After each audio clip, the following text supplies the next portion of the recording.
अस्सलाम वालेकुम। SM news के साथ मैं हूं सैयद मुकद्दर रज़ा। एसएम न्यूज़ स्टूडियो में खुशामदीद। खबरों के सिलसिले को मज़ीद आगे बढ़ाते हुए खबर शामिल करते हैं कसूर से, जहां पर बहनोई के कातिल गिरफ्तार कर लिए गए हैं। थाना सदर चुनिया की हदूद में बहन को तलाक मिलने पर सालों ने फायरिंग करके गुज़श्ता रोज़ बहनोई को कत्ल कर दिया।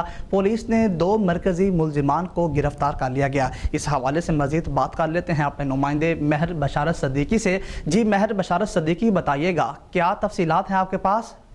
जी बिल्कुल, चूनिया थाना सदर की हदूद में बहन को तलाक मिलने पर सालों ने बहनोई को फायरिंग करके कत्ल किया था। 2 मरकजी मुलजिमान को गिरफ्तार कर लिया गया है। मकतूल नदीम शेख नवाई गांव जंडवाला का रहायशी था। मकतूल नदीम को फायर मारकर कत्ल करने के बाद मुलजिमान शमस वगैरह मौका से फरार हो गए थे।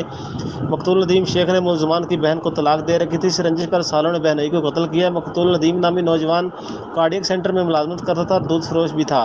पुलिस ने मकतूल के भाई की मदय्यत में मुकदमा दर्ज किया। DPO कसूर शोएब अशरफ ने सख्त हदायत दी हैं कि अगर कातिल गिरफ्तार न हुए तो SHO मुअत्तल होगा। इस पर SHO आबद महमूद शीना ने पुलिस टीम के हमरा कलील वक्त में मुखबिर की इत्तला पर और जदीद साइंसी टेक्नोलॉजी का इस्तेमाल करते हुए मुलजिमान के करीबी अजीज के घर छापा मारा और 2 मरकजी मुलजिमान को गिरफ्तार कर लिया। 6 मुलजिमान के खिलाफ नामजद FIR दर्ज की गई है। मजीद तफ्तीश जारी है। DPO कसूर ने मुलजिमान की गिरफ्तारी पर SHO समेत पुलिस टीम को शाबाश दी है। जी ठीक है, बहुत शुक्रिया महर बशारत सदीकी, आप हमें कसूर से अपडेट कर रहे थे। इसके साथ ही नाज़रीन आपको बताएं